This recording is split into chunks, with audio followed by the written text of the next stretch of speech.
Proses pembelajaran daring kelas 4 SD swasta HKBP Batu 4 Wali kelas Evi Juliana Mani. 5, 4, 3, 2, 1, 0.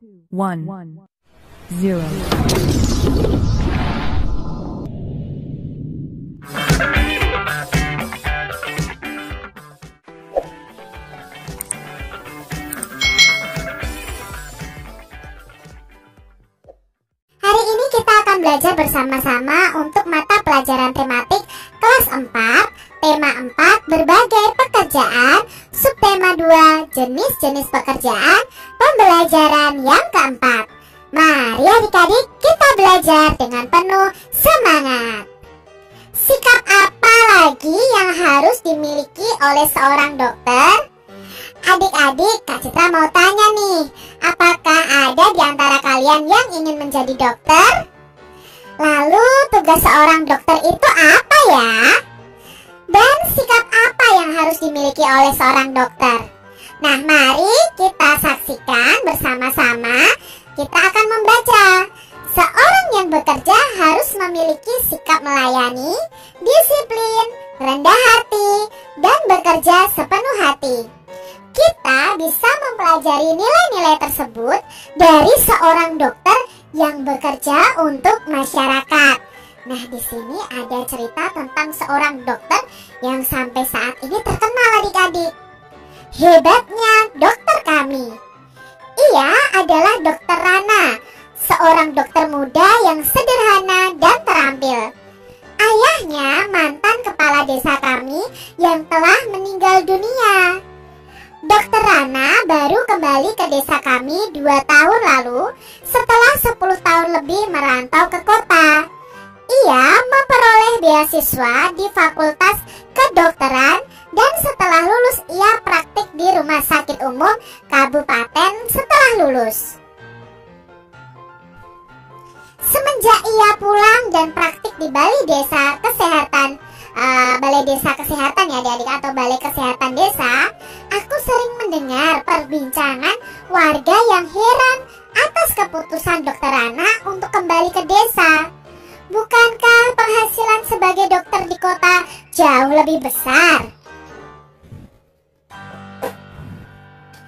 Pada ayahku, Dokter Rana bercerita bahwa cita-citanya menjadi dokter itu dulu muncul karena melihat kesadaran hidup sehat masyarakat desa yang sangat rendah. Sungai dipakai untuk mandi, mencuci, kakus, lalu airnya dikonsumsi. Hasil bumi dan peternakan tidak dimanfaatkan untuk membentuk pola makan sehat. Warga lebih suka menjualnya ke kota dan uangnya dipakai untuk membeli makanan instan. Selama praktik di kota, Dokter Rana terbayang terus kondisi desanya. Ia merasa bahwa seharusnya ilmu yang dimilikinya sebagai seorang dokter bisa dimanfaatkan untuk kampung halamannya sendiri. Jadi Pak Andri, saya ini pulang untuk memenuhi niat saya ketika menerima beasiswa, yaitu menyejahterakan warga desa tempat saya lahir dan dibesarkan, ujar Dokter Rana pada ayahku. Sejak pulang, Dokter Rana memang aktif membina para remaja dan keluarga muda.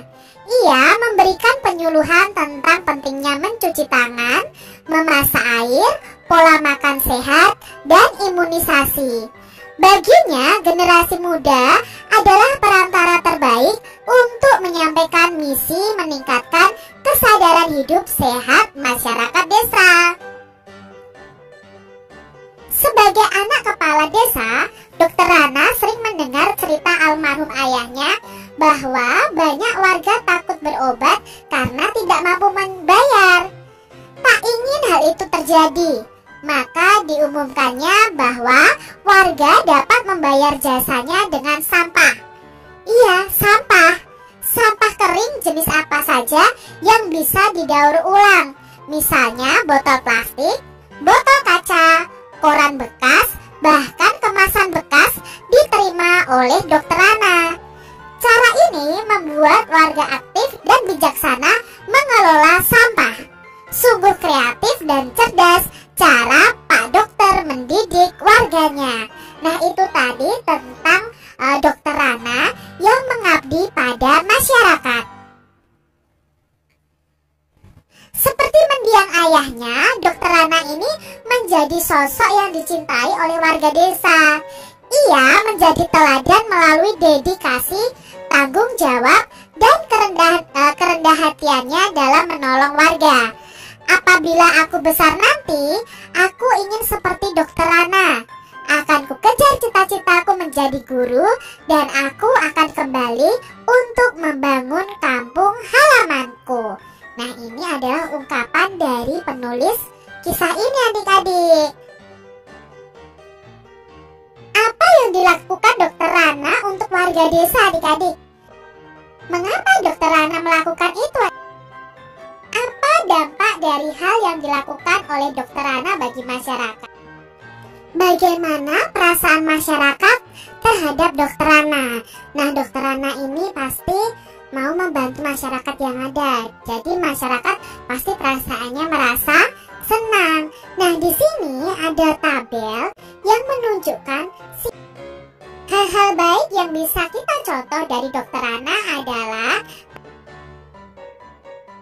dari Dokter Rana kita belajar bahwa ketika kita bekerja haruslah bermanfaat bagi orang lain.